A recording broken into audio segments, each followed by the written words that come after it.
بسم اللہ الرحمن الرحیم۔ محترم ناظرین، السلام علیکم۔ داستان کربلا میں واقعہ کربلا کی پہلی شہادت۔ جب ابن زیاد پر پوری طرح راز فاش ہو گیا اور معلوم ہو گیا کہ ہانی بن عروہ نے مسلم کو پناہ دے رکھی ہے، تو اس نے لوگوں سے کہا کہ کیا بات ہے کہ بہت دنوں سے ہانی بن عروہ ہم سے نہیں ملے۔ لوگوں نے بیماری کا عذر بتایا، مگر اس کو تو گھر کے بیدی نے سب کچھ بتا رکھا تھا۔ اس نے کہا، نہیں، ایسا نہیں ہے، وہ مرض سے اچھے ہو چکے ہیں، گھر کے دروازے پر پہرے کے لیے بیٹھے رہتے ہیں۔ آپ لوگ جاؤ اور اس کو سمجھا کر آؤ، اپنی ذمہ داریوں کو سمجھیں اور ہمارے پاس آئیں۔ یہ لوگ ہانی کے پاس پہنچے، حالات کی نزاکت جتلا کر کہا کہ آپ ہمارے ساتھ چلیے۔ ہانی نے اپنے آپ کو مجبور پایا، ان کے ساتھ چلنے کے لیے سوار ہو گئے۔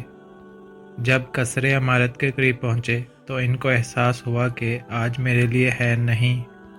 آنے والوں میں ان کے عزیز حسان بن اسما بھی تھے۔ ان سے کہا کہ مجھے اپنے بارے میں خطرہ ہے۔ احسان نے جواب دیا کہ آپ بالکل فکر نہ کریں۔ احسان ان واقعات سے بالکل بے خبر تھے۔ یہ لوگ ہانی کو ساتھ لیے ہوئے قصر عمارت میں داخل ہوئے تو ابن زیاد نے قاضی کوفہ شرح سے کہا کہ ایک خائن کو خود اس کے پاؤں نے یہاں تک پہنچا دیا۔ ہانی نے کہا، یہ کیا بات ہے؟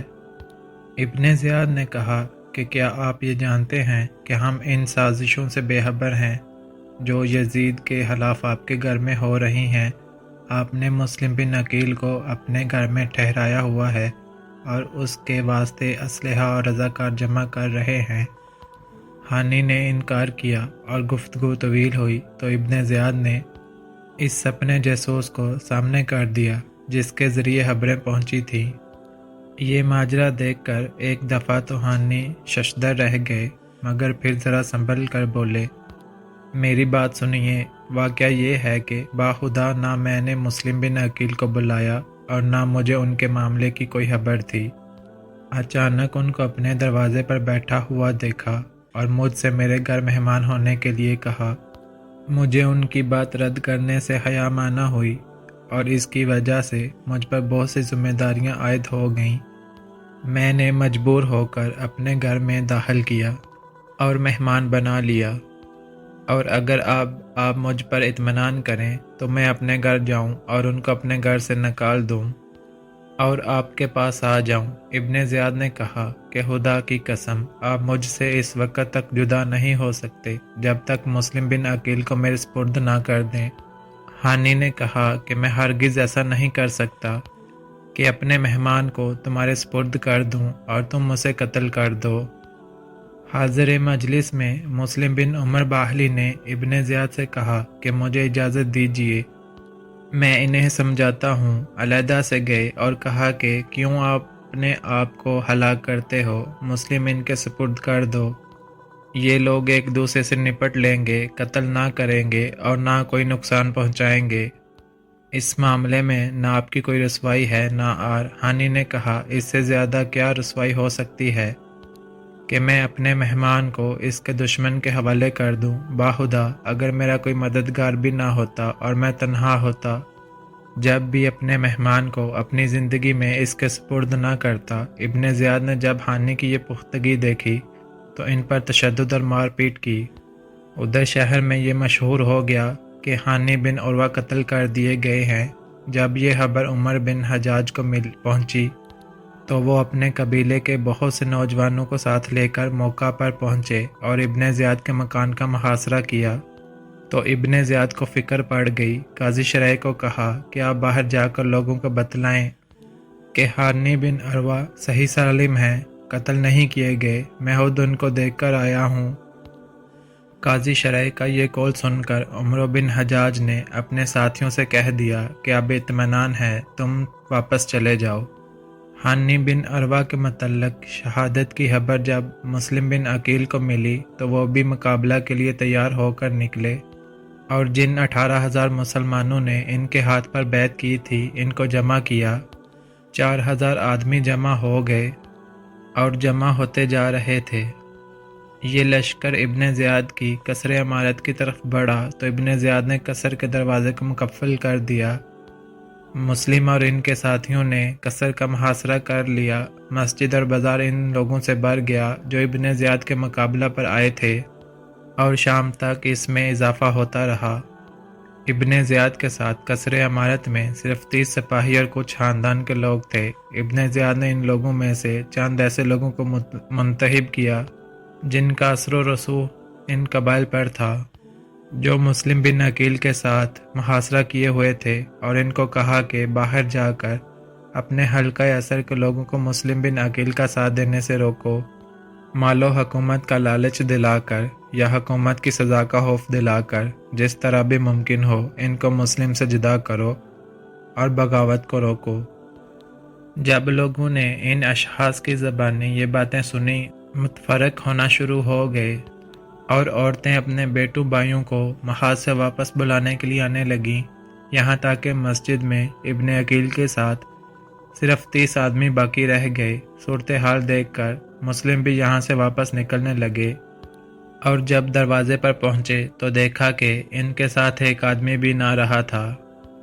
مسلم بن عقیل تنے تنہا گلی کوچوں میں پھرتے رہے کہ اب کہاں جائیں۔ بالآخر کندہ کی ایک عورت توا کے گھر پہنچے۔ اس کا لڑکا اسی ہنگامے میں باہر تھا، وہ دروازے پر واپسی کا انتظار کر رہی تھی۔ مسلم نے اس سے پانی مانگا، پانی پی کر وہیں بیٹھ گئے۔ عورت نے کہا، اب آپ پانی پی چکے، اب اپنے گھر جائیے۔ مسلم خاموش رہے تو پھر اس نے ذرا سختی سے کہا کہ میں آپ کو دروازے پر بیٹھنے کی اجازت نہیں دوں گی، آپ اپنے گھر جائیے۔ اس وقت مسلم نے کہا، اس شہر میں نہ میرا کوئی گھر ہے نہ خاندان، تو کیا تم مجھے پناہ دو گی؟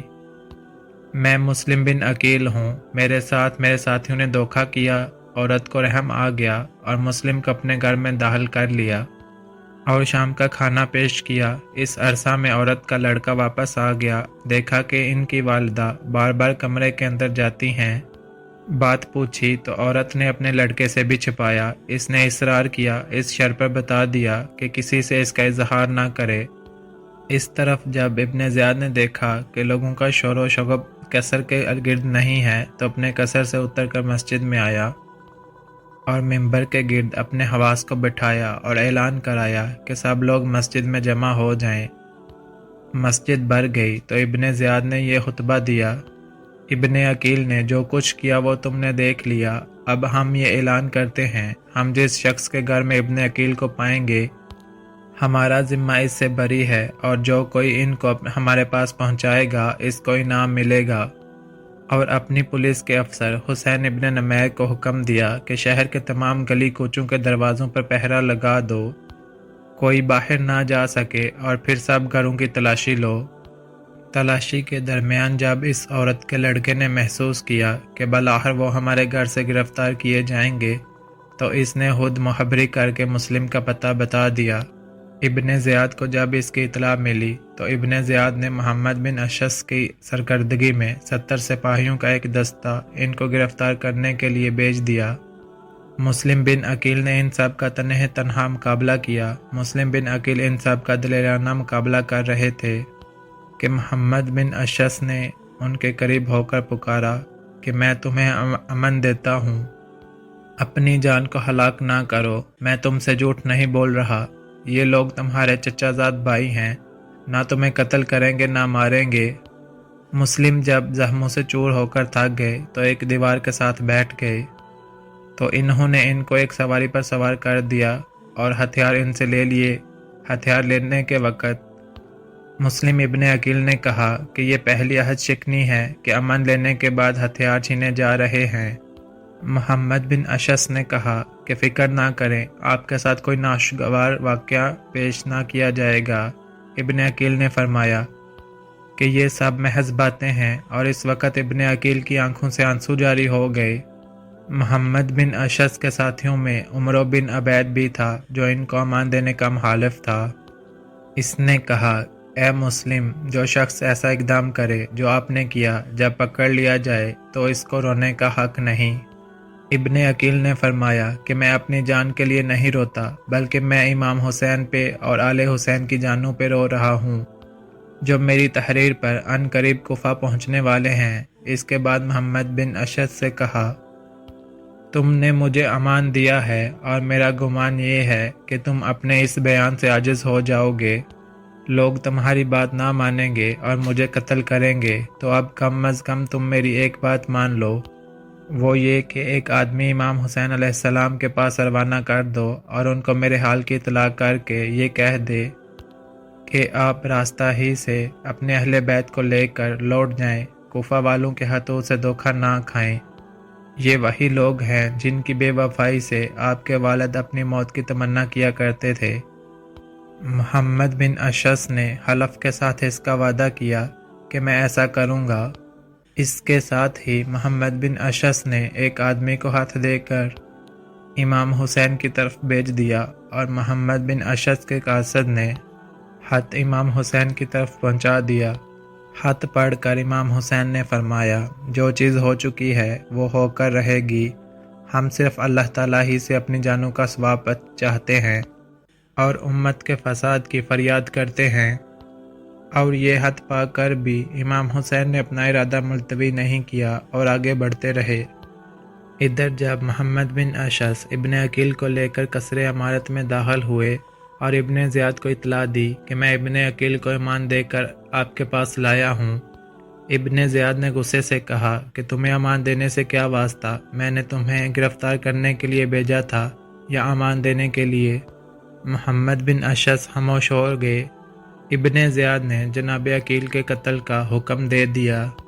ابن زیاد نے کہا کہ اے مسلم، تم نے بڑا ظلم کیا، مسلمانوں کا نام نظم و مستحکم اور ایک کلمہ تھا، سب ایک امام کے تابع تھے، تم نے آ کر ان میں تفرقہ ڈالا اور لوگوں کو اپنے امیر کے خلاف بغاوت پر آمادہ کیا۔ مسلم بن عقیل نے فرمایا کہ معاملہ یہ نہیں، بلکہ اس شہر کوفہ کے لوگوں نے خطوط لکھے کہ تمہارے باپ نے ان کے نیک اور شریف لوگوں کو قتل کر دیا، ان کے خون ناحق بہائے، اور یہاں کے عوام پر کسری و قیصر جیسی حکومت کرنی چاہی، اس لیے ہم اس پر ہم مجبور ہوئے کہ عدل قائم کرنے اور کتاب و سنت کے احکام نافذ کرنے کی طرف لوگوں کو بلائیں اور سمجھائیں۔ اس پر ابن زیاد اور بڑکا اور مسلم بن عقیل کو برا بھلا کہنا لگا۔ مسلم خاموش ہو گئے۔ ابن زیاد نے حکم دیا کہ ان کو قصر عمارت کے اوپر کی منزل پر لے جاؤ اور سار کاٹ کر نیچے پھینک دو۔ مسلم بن عقیل اوپر لے جائے گئے، وہ تسبیح و استغفار پڑھتے ہوئے اوپر پہنچے اور ابن زیاد کے حکم کے موافق ان کو شہید کر کے نیچے ڈال دیا گیا۔ انا للہ و انا الیہ راجعون۔